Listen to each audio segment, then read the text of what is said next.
A continuación, siguiendo la programación, voy a presentar a Pilar Chávez Vázquez. Ella nos va a conversar sobre la inversión uterina. Ella es invitada del Hospital Carrión. Adelante. Ok, buenas tardes, buenos días. Siguiendo con las ponencias, el tema que vamos a tratar ahora es la inversión uterina. En primer lugar, debemos recordar que la inversión uterina es una de las patologías, si bien es cierto, poco comunes, pero está dentro de las grandes patologías que causan una mortalidad materna bastante frecuente, que son básicamente las hemorragias postparto.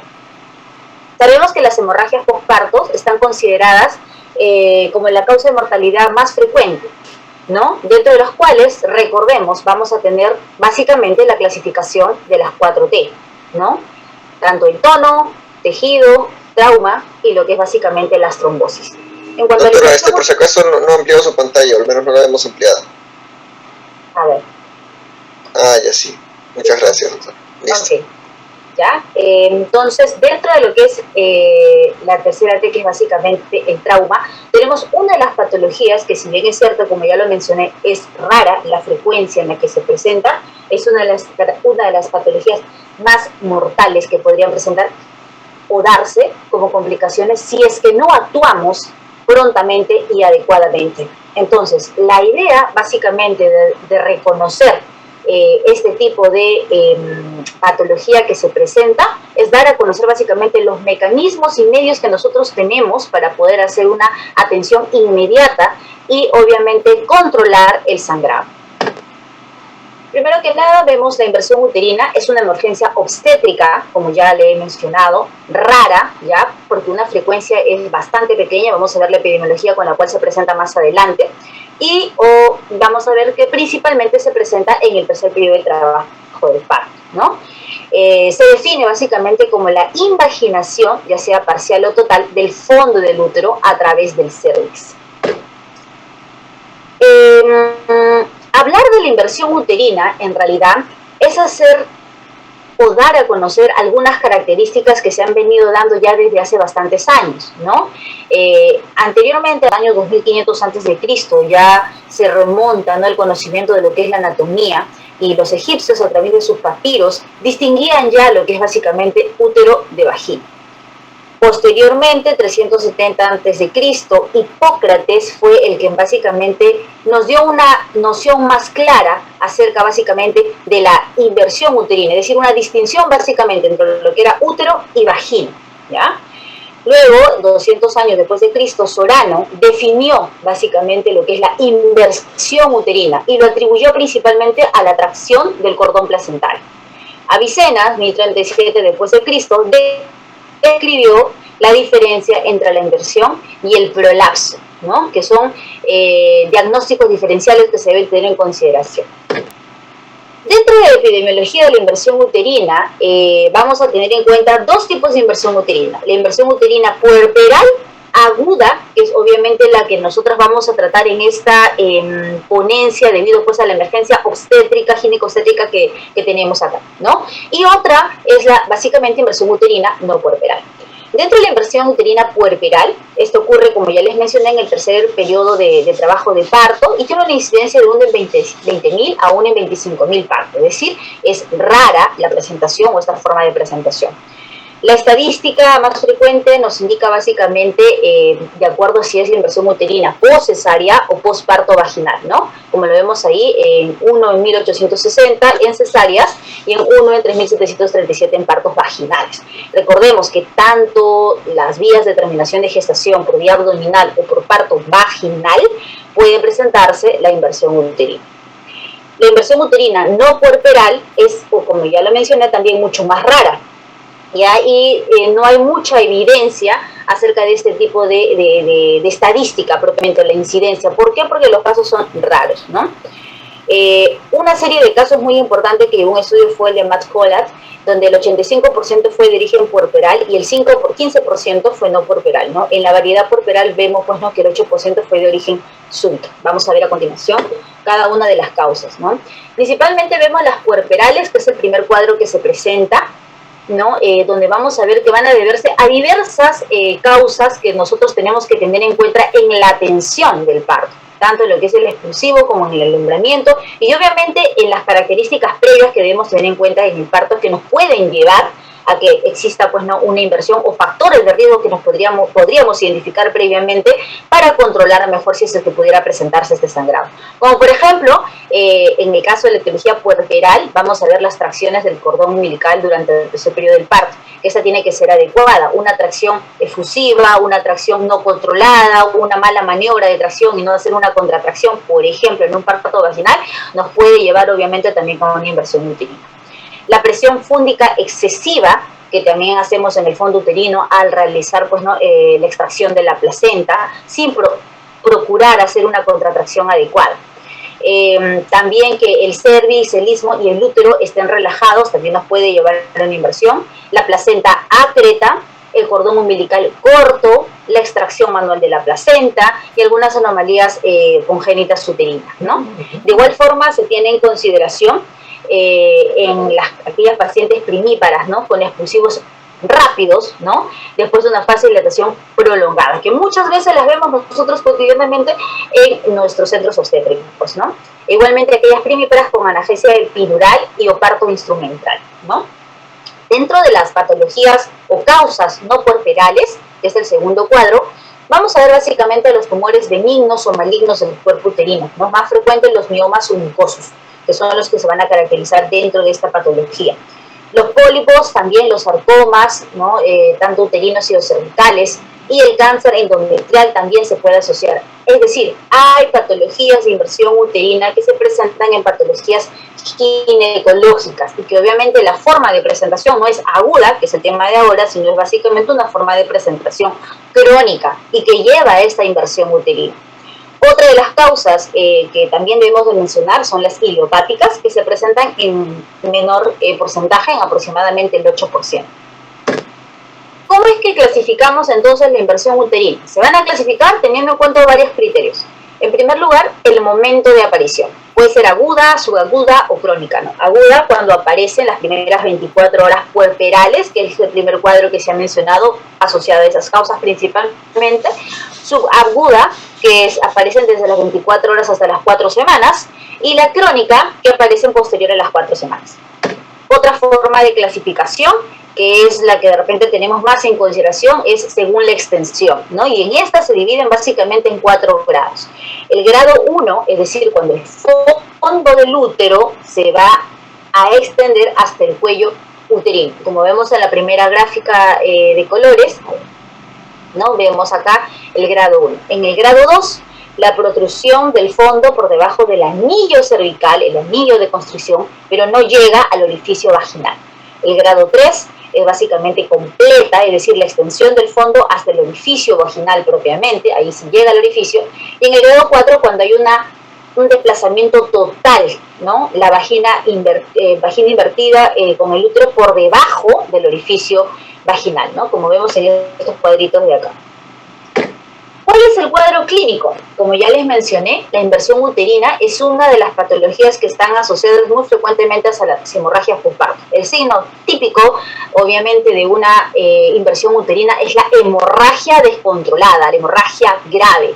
Tiene una triada clásica, no patognomónica, pero sí clásica, que es la hemorragia, que lleva rápidamente al shot y el dolor a nivel de mi abdomen inferior. Entonces son las 3 características que yo debo tener en consideración para hacer un reconocimiento de esta patología. La hemorragia, ya sabemos que es una de las patologías maternas y o puerperales que debemos tener en consideración, y el actuar rápido. ¿Por qué? Porque esta hemorragia que se presenta debido pues, ¿no? a la inversión, que pueden ser por diversas causas puerperales que hemos mencionado, puede llevar a un shock rápidamente, es decir, una hipotensión, taquicardia, falla multiorgánica y muerte. Y el dolor, que es característico, que vamos a ver básicamente por la inversión que se produce a través del canal vaginal, ¿no? El diagnóstico, entonces. El diagnóstico se va a basar primero en el examen clínico de la paciente. Es decir, no logramos palpar el fondo uterino cuando hacemos el examen bimanual en la paciente al evidenciar un sangrado. Otro, vamos a ver un tumor que protruye básicamente por la vagina. Como vemos aquí en la gráfica, es un tumor rojo, algunas veces ligeramente violáceo, ¿no? Otra forma tercer diagnóstico que debemos tener en consideración también es a través de la ecografía. Sabemos obviamente que muy pocos hospitales contamos con en centros obstétricos con un ecógrafo. Sin embargo, hay algunas ayudas que nos pueden servir y para ello debemos tener en cuenta, ¿no? Por ejemplo, si hacemos un corte transversal, puede visualizarse una masa hiperecoica, como vemos en la primera imagen, ¿no? En la vagina con una cavidad central hipoecoica que se ve ahí desplazada en forma de H. En un corte longitudinal vamos a ver que se observa una depresión longitudinal en forma de U, que es básicamente la depresión del fondo, ¿no? Hasta la pared o la parte interior de la vagina, ¿no? Entonces, estos son algunos ayudas diagnósticas que nos pueden, como ya lo dije, ayudar a hacer un diagnóstico. Sin embargo, sabemos que el diagnóstico de una inversión uterina es clínico y el actuar debe ser inmediato. El tratamiento. En cuanto al tratamiento, considerando que es una hemorragia postparto, porque estamos hablando de aguda puerperal, vamos a tener en consideración 3 aspectos importantes en cuanto al tratamiento. En primer lugar, el soporte hemodinámico que le debemos dar a la paciente, la reposición del útero como maniobra inmediata que se debe realizar y el posterior tratamiento a la reposición del útero, porque son 3 tiempos que se deben manejar casi simultáneamente. El soporte, es decir, darle fluidoterapia a la paciente, abrir 2 vías periféricas, hacer el reemplazo sanguíneo correspondiente de acuerdo a la pérdida que nosotros cuantificamos de la hemorragia, una sonda Foley para controlar la diuresis, el tratamiento del dolor y obviamente cuando estamos ante una hemorragia postparto, porque este involucra una hemorragia grave, ¿no? Es el manejo, hacer un manejo y o enfoque multidisciplinario, llamar inmediatamente al anestesiólogo, a todo el equipo de ginecología presente, enfermería, obstetricia para la colocación de vías, ¿no? El manejo de la diuresis, el manejo de propiamente la reposición del útero, que es el siguiente paso, ¿no? En este caso, tenemos que tener en cuenta que idealmente debe haber una anestesia general, el uso de tocolíticos para relajar el útero. Lo que buscamos con ello es básicamente relajar el útero, ya sea con sulfato de magnesio o terbutalina, ¿no? Porque obviamente si provocamos o tenemos más contracciones, vamos a provocar que el anillo cervical se contraiga y va a haber una imposible reposición del fondo uterino hacia la cavidad, ¿no? Utilizar obviamente, como hacemos un manejo invasivo, los antibióticos profilácticos, ¿no? Y obviamente si mediante estas alternativas que nosotros tenemos de tocolíticos, farmacológicos, no se responde, iniciemos básicamente las técnicas no quirúrgicas y o quirúrgicas. No quirúrgicas, como por ejemplo la técnica de Johnson, de O'Sullivan, las quirúrgicas que son básicamente de Huntington, de Fulton, que son abdominales propiamente, y la de Spinelli, que es una maniobra vaginal, ¿no? Posterior a la reposición del útero, tenemos que tener en consideración básicamente continuar con el masaje uterino, con el uso de uterotónicos, la oxitocina, las prostaglandinas, ¿no? Misoprostol, idealmente, que nosotros utilizamos más comúnmente para el control de la hemorragia postparto.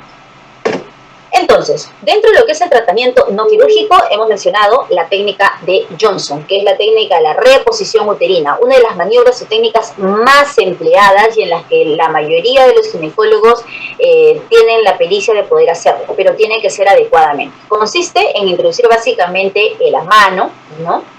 Colocando los dedos sobre el anillo cervical de la inversión y a continuación se empuja todo el útero hacia arriba, hacia la zona más alejada del fondo. Es un proceso que debe tardar no menos de 5 minutos, ¿no? Tras la reposición se debe dejar la mano en la vagina hasta que el útero logre contraerse.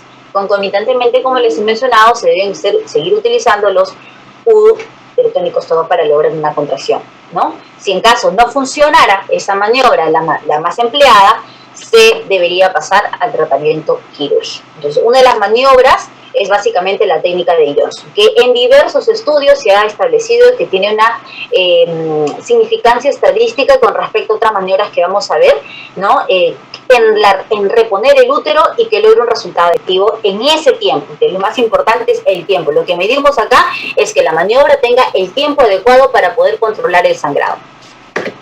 Otra técnica no quirúrgica es también la técnica de O'Sullivan, ¿no? Que consiste básicamente en colocar una vía a través de una guía intravenosa con 2 litros de solución fisiológico tibio, ¿no? Por encima del nivel del suelo, a 2 metros básicamente. El extremo básicamente, uno de los extremos se sitúa en el fondo del saco posterior de la vagina. Y al mismo tiempo se permite pues, ¿no? que salga el líquido con rapidez, se impide su exteriorización mediante el bloqueo del introito. Con la otra mano se cierra el introito vaginal y así se consigue que las paredes se extiendan y el fondo del útero también se eleve, ¿no? Lo que hacemos es desplazar hacia el fondo, hacia la cavidad.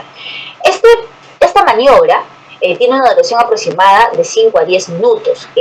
Las desventajas de esta maniobra es el tiempo, de 5 a 10 minutos de duración, y generalmente se ha visto mayores resultados cuando es una inversión uterina parcial, no cuando hay una inversión uterina total, ¿no? Entonces tiene algunas desventajas que podría presentarse, ¿no? Frente a la maniobra de Johnson, que es la más empleada y la que ha mostrado mejores resultados. De ahí tenemos el tratamiento quirúrgico. En cuanto al tratamiento quirúrgico, vamos a tener básicamente a través de 2 vías, ya sea quirúrgico vía abdominal o también quirúrgico vía vaginal. Dentro del tratamiento quirúrgico tenemos básicamente la cirugía de Huntington, que consiste básicamente en la tracción con pinzas de Alice del fondo uterino desde la cavidad, ¿no? Iniciando la tracción desde la zona del anillo, donde se produce la inversión, a la más cercana al fondo uterino hasta la reposición total. Es decir, con Alice se jala a través del anillo, se toma el fondo y se hace la parte invaginada se prolonga o se retrocede hacia la cavidad. Ese es Huntington, que es vía abdominal. Otra maniobra quirúrgica, que es cuando no ha respondido una maniobra no quirúrgica, es Kultain, que es una variante también de la maniobra de Huntington, y en el cual pues, ya una vez realizada la tracción del fondo, con lo cual se espera lograr pues, una contracción, se realiza a su vez una incisión en el cuello uterino, es decir, una cervicoesterectomía posterior, ¿no? Eso básicamente en los cuales no se logre una retracción, ¿no? Que pida la tracción del fondo, es decir, estirar el fondo hacia la cavidad, hacia su lugar correcto, al lugar de origen, ¿no?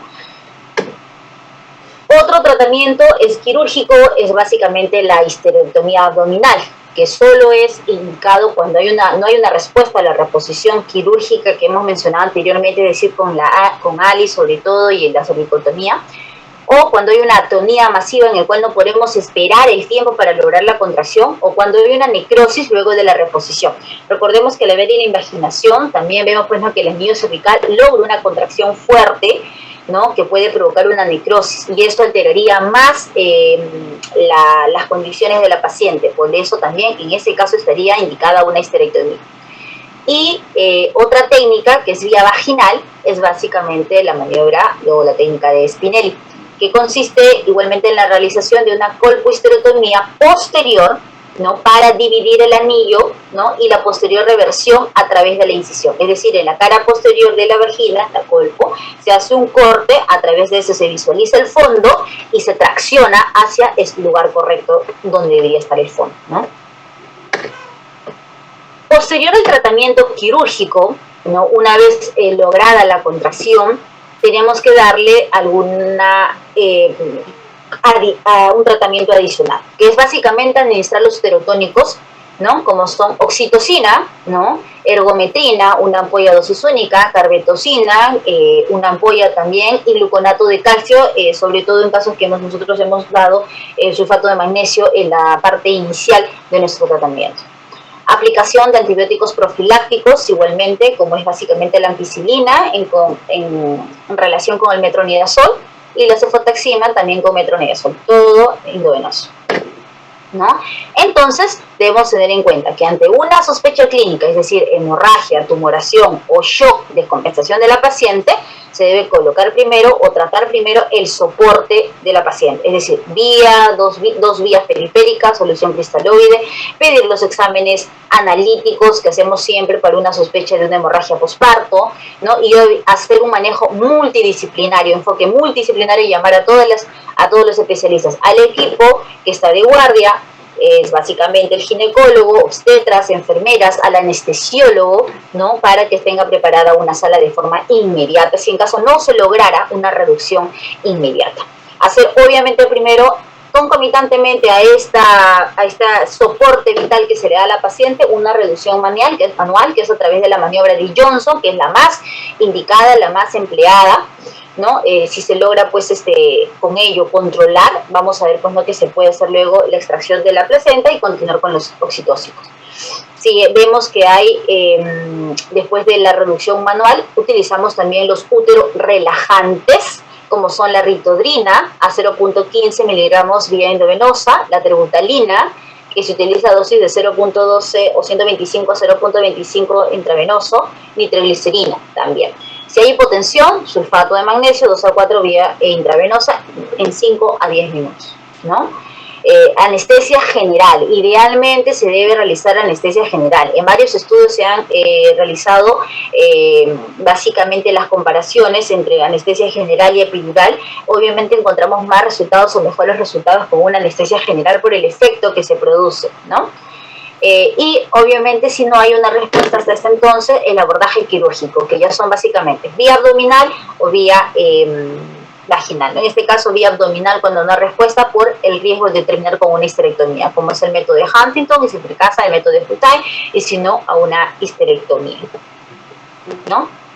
Bueno, gracias. Esa es la parte que quería dejar de repente entender o dar a conocer acerca de la inversión uterina. Lo más importante que debemos recordar es que esta es una de las patologías, si bien es cierto, poco frecuente, una de las patologías que debemos actuar de forma inmediata. Los 3 tipos de manejos que tenemos, soporte, es decir, fluidoterapia a la paciente, soporte vital, manejo de reposición del útero y el manejo post reposición del útero, son casi concomitantes, es decir, conjuntamente se debe realizar y conjuntamente con todo el equipo multidisciplinario, ¿no? Para evitar lo que obviamente nosotros ya conocemos, una mortalidad materna.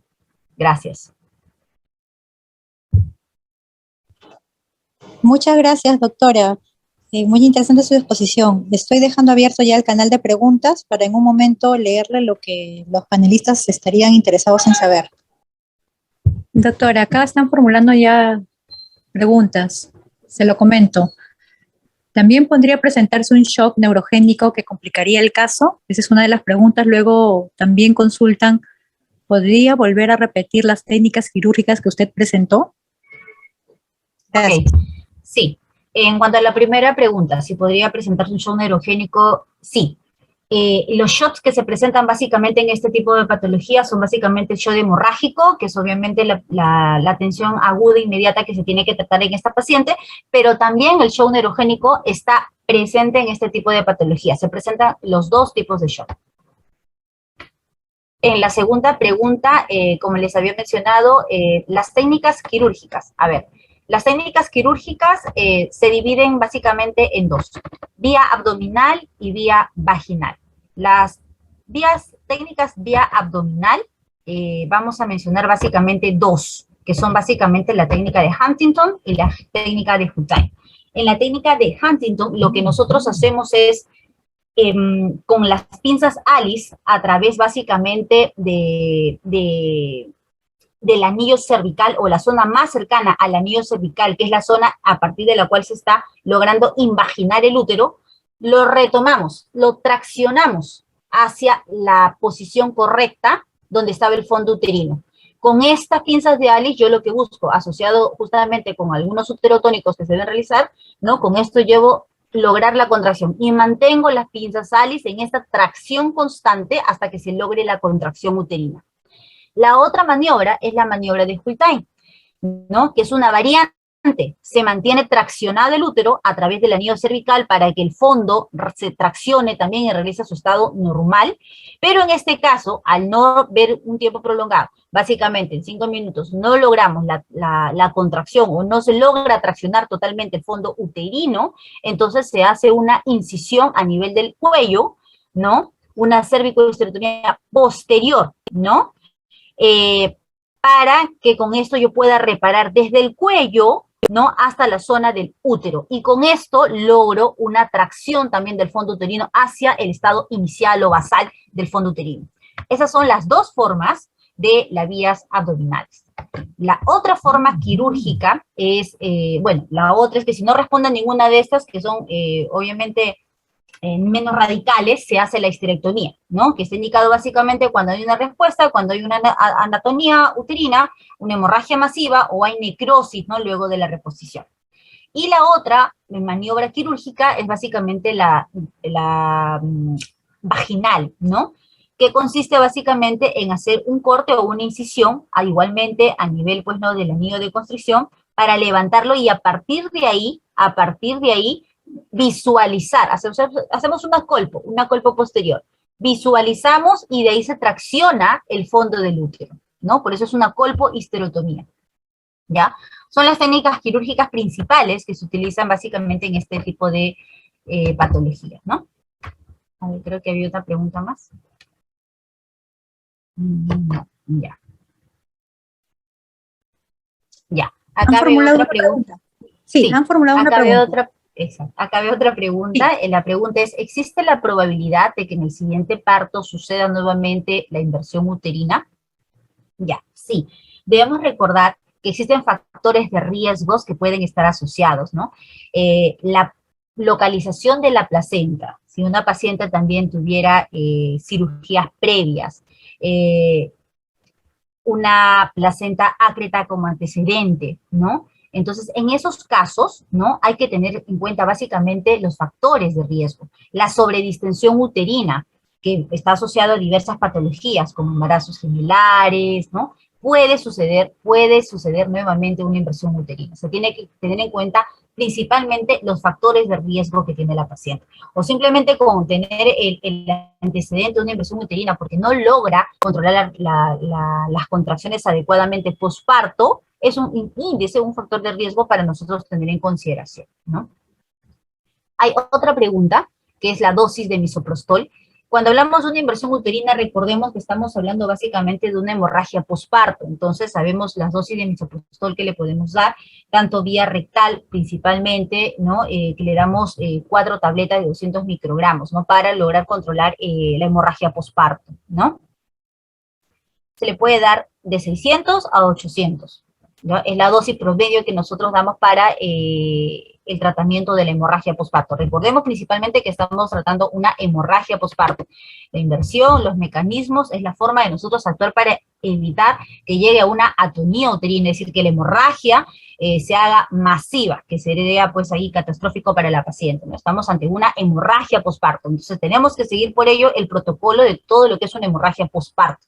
Por eso el primer tratamiento que se le da a la paciente es el de soporte, ¿no? Concomitantemente las maniobras de reposición uterina, y luego ya viene el soporte posterior a la reposición para mantener esa contracción. La doctora está dispuesta a responderle si tuvieran alguna duda, por favor.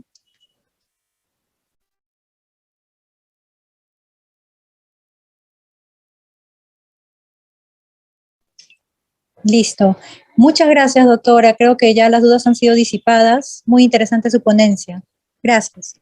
Muchas gracias a todos. Buenas tardes.